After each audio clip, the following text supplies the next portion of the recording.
Guys ఈరోజు మా mummy దోశలకి Bombay chutney చేస్తుంది. అది కూడా మన షాప్లో దొరికే ఎర్ర పచ్చడితో చేస్తుంది. మీకు చూపిస్తాను, ట్రై చేసి చూడండి, చాలా బాగుంటుంది. ఈ వీడియోకి నేనే వాయిస్ ఓవర్ ఇస్తున్నాను.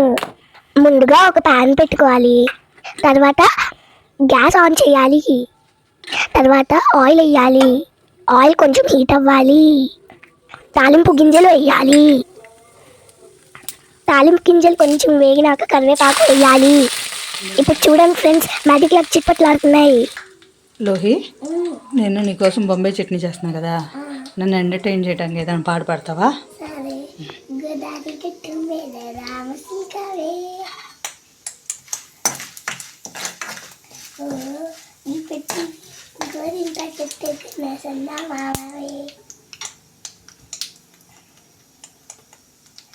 ఊరంతా తిరిగి రెక్కలు పోయింది, ఆరాటాలన్నీ తీరకపోతే ఏం బాగుంటుంది.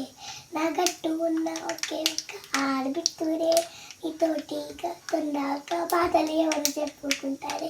గోదావరి గట్టు మీద రామచిలకవే, ఓ పెట్టి గింజుకున్నానే కదలకనే. Thank you. అన్నీ ఫ్రై అయిపోయినాయి ఫ్రెండ్స్. ఇప్పుడు ఒక స్పూన్ మన ఎర్ర పచ్చడి వేయాలి. ఎర్ర పచ్చడి ఏదో కాదు, మన పండుమిర్చి పచ్చడి. వాటర్ వేసి బాగా మిక్స్ చేయాలి.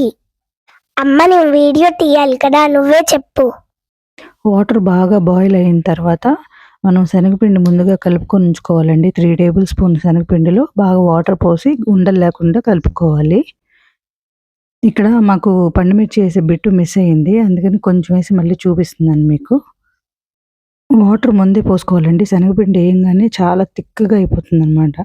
మనం వేసే శనగపిండికి ఎన్ని వాటర్ కావాలో అన్నీ వేసుకోవాలి. నేను ఇక్కడ 1.5 గ్లాస్ వాటర్ పోసాను.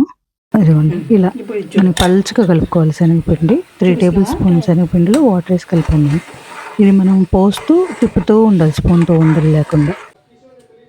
సాల్ట్ వేయాల్సిన అవసరం లేదండి, పండుమిర్చి పచ్చడిలోనే సాల్ట్ ఉంటుంది, అదే సరిపోతుంది. యమ్మీ యమ్మీ బొంబాయి చట్నీ రెడీ దోశలకి. చాలా బాగుంటుంది ఫ్రెండ్స్ దోశల్లో.